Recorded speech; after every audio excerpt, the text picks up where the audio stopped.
নমস্কার। আজকে আমি একটা অন্য বিষয় নিয়ে আপনাদের সামনে এসেছি, যেটা আগে আমরা ভীষণভাবে ইউজ করতাম, বাট এই মোবাইল ফোন আসার পরে আমাদের লাইফে এর আহ, উপযোগিতা বা এই জিনিসটাকে ব্যবহার করার প্রয়োজনীয়তা অনেকটাই কমে গেছে। সেটা কি বলুন তো? সেটা হলো রিস্ট ওয়াচ। এটা কিন্তু আমরা এখন ভীষণই কম ইউজ করি। মোবাইল আসার পরে সঙ্গে সঙ্গে সবসময় আমাদের সাথে মোবাইল থাকে, এবং যখনই আমাদের টাইম দেখার প্রয়োজন হয় তখনই কিন্তু আমরা মোবাইল হাতে নিয়ে টাইম দেখি। তো আগে যেটা খুবই আমাদের কাছে একটা ইম্পর্টেন্ট বিষয় ছিল, বাইরে বেরোলে কটা বাজে এটা দেখার জন্য আমাদের ঘড়িটা পড়তেই হতো। কিন্তু এখন কিন্তু এই মুহূর্তে আমরা কিন্তু সেইভাবে ঘড়িটাকে আর ব্যবহার করি না, রিস্ট ওয়াচ বিশেষ করে। কিন্তু রিস্ট ওয়াচের কিন্তু খুব একটা উপকারিতা রয়েছে। কয়েকটা বিষয় আমি আজকে রিস্ট ওয়াচের ব্যাপারে বলবো, যেগুলো শুনলে পরে আপনারা বুঝতে পারবেন যে রিস্ট ওয়াচটা ব্যবহার করাটা আমাদের খুব দরকার। মানে একটা সঠিক ঘড়ি আমার জীবনে কিন্তু একটা সঠিক সময় নিয়ে আসতে পারে। তো রিস্ট ওয়াচের ব্যাপারে অনেক অনেক ধরনের রিস্ট ওয়াচই পাওয়া যায়, কিন্তু কিছু কিছু ক্ষেত্রে আমরা এক একজন এক এক রকমের রিস্ট ওয়াচ পছন্দ করি। কেউ ছোট ডায়ালের ঘড়ি পছন্দ করি, কেউ বা বড় ডায়ালের ঘড়ি পছন্দ করি। কিন্তু আমাদের সবসময় দেখতে হবে কোন রিস্ট ওয়াচটা আমার পক্ষে উপযুক্ত, সেই রিস্ট ওয়াচটাই কিন্তু আমাদের পরা উচিত। অনেক সময় দেখা যায় আমরা কিছু ছোট ডায়ালের ঘড়ি কিছু লোক পছন্দ করি। তো সেই ক্ষেত্রে আমি বলবো একেবারে ছোট ডায়ালের ঘড়িটা কিন্তু পরা উচিত নয়। ছোট ডায়ালের একদম ছোট ডায়ালের ঘড়ি কিন্তু আমাদের লাইফে কোনো কিছু বড় অ্যাচিভমেন্ট বা বড় কিছু ভাবনা চিন্তার ক্ষেত্রে বিভিন্ন মানে খুব বাধা সৃষ্টি করে।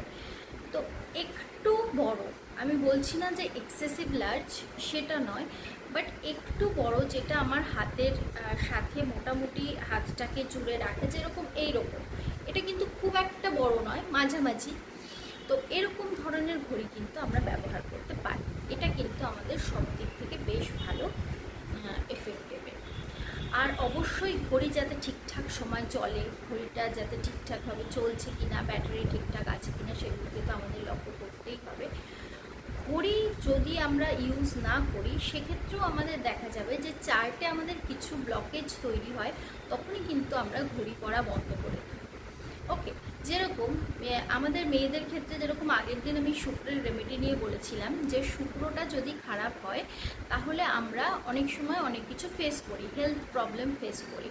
তো এটাও কিন্তু একটা ব্যাপার যে আমাদের মেয়েদের যদি শুক্রটা মানে কোনো খারাপ জায়গায় বসে বা খারাপ জায়গায় থাকে, এবং শুক্রের যদি নেগেটিভ এফেক্ট আমরা পাওয়া শুরু করি, আমাদের ক্ষেত্রে কিন্তু সবার আগে যেটা হয় যে আমরা ঘড়ি পরাটা বন্ধ করি। কিন্তু এই ঘড়িটা যদি আমি ঠিকঠাকভাবে পরি, সেটা কিন্তু খুব ভালো একটা শুক্রের রেমেডি। তো এরকম এবারে কিছু কিছু লোক আছে যারা ঘড়িটাকে খুব সুন্দরভাবে শৌখিনভাবে ইউজ করে, এবং সেটা পরে, সেটা পরে বিভিন্ন রকমের মানে তাদের মধ্যে অনেক ফ্যাসিনেশন আছে ভালো একটু দামি ঘড়ি পরা বা কিছু। এটা কিন্তু আমরা অনেক সময় দেখে ভাবি বাবা এটা তার একটা মানে লাইফে ভীষণভাবে সে ল্যাভিশলি ইউজ করে বা কিছু। কিন্তু কিছু কিছু সময় কিন্তু এই ঘড়িটা আমাদের ক্ষেত্রে অনেকটাই বেনিফিট দিয়ে থাকে লাইফে।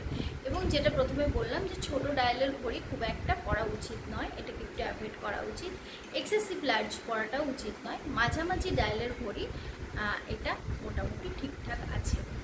আর চার্ট অনুযায়ী কিছু জায়গা রয়েছে যেখানে গোল ডায়ালের ঘড়ি, মানে রাউন্ড শেপ যেটা, ওটা বা বক্স, সেটাও কিছুটা চার্টের ওপর নির্ভর করে যে কার চার্ট কীরকম সাপোর্ট করছে, সেই অনুযায়ী কিন্তু আমাদের ঘড়ির ডায়ালটাকে চুজ করা উচিত। আরেকটা বিষয় যেটা দেখি যে এখন ঘড়ির মধ্যে বিভিন্ন রকমের কালার থাকে।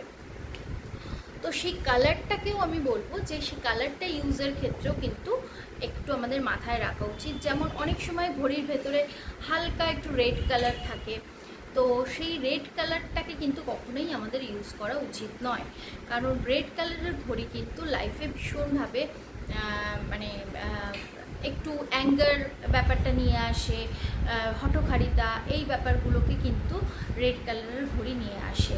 তো রেড কালার ডায়ালের মধ্যে থাকাটা কিন্তু একদম ভালো নয়, এটাকে কিন্তু একদম আমাদের অ্যাভয়েড করা উচিত। আমরা যেটা করতে পারি, হালকা ব্লুইশ কালার বা হালকা পিঙ্ক কালার, এই কালারগুলোকে কিন্তু আমরা ঘড়ির ক্ষেত্রে রাখতে পারি, ঘড়ির ডায়ালের মধ্যে রাখতে পারি, বাট রেডটাকে কিন্তু সবসময় অ্যাভয়েড করা উচিত। এখন তো বিভিন্ন ধরনের যে স্পোর্টস ওয়াচগুলো রয়েছে সেগুলোর মধ্যে খুব মানে ভীষণ কালারফুল হয়, যেমন দেখেছি আমি অরেঞ্জ কালার বা কিছু এ ধরনের কালারগুলো থাকে, তো এগুলোকেও কিন্তু একদম ইউজ করা উচিত নয়। হ্যাঁ, তো যত ঘড়ির কালারের মানে ভেতরের ডায়ালটা লাইট কালার হবে, তত কিন্তু ঘড়ির যে এফেক্টটা, ভালো এফেক্টটা, গুড এফেক্টটা, সেগুলো কিন্তু আমরা পাবো। এরকম বহু বহু জিনিস রয়েছে যেখানে আমাদের মানে চার্ট বেসিসে কিন্তু ঘড়ির ইউজেজটা একটুখানি বুঝতে হবে। তো আজকে কয়েকটা বিষয় নিয়েই বললাম। পরবর্তী ক্ষেত্রে যখন আবার একটা ভিডিওতে তো বলা সম্ভব নয়, পরবর্তী ক্ষেত্রে আবার কিছু কীরকম ইউজ করা উচিত না উচিত ঘড়ি, সেরকম ধরনের আরও কিছু তথ্য আপনাদের সামনে নিয়ে আসবো। তো আজকের মতো ভিডিওটা এখানে শেষ করছি। যদি ভালো লাগে তাহলে অবশ্যই ভিডিওটা লাইক করবে, সাবস্ক্রাইব করবে। আর আরেকটা বিষয় যেটা বলছি, যে ঘড়িটা সবাই ইউজ করা শুরু করো।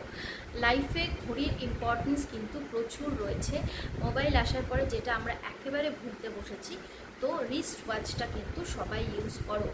সঠিক ঘড়ি কিন্তু আমাদের জীবনে সঠিক সময় নিয়ে আসবে। তো সবাই একটু বেশি বেশি করে রিস্ট ওয়াচ ইউজ করা শুরু করো। তো আজকের মতো ভিডিওটা এখানেই শেষ করছি। সবাই ভালো থেকো, সুস্থ থেকো।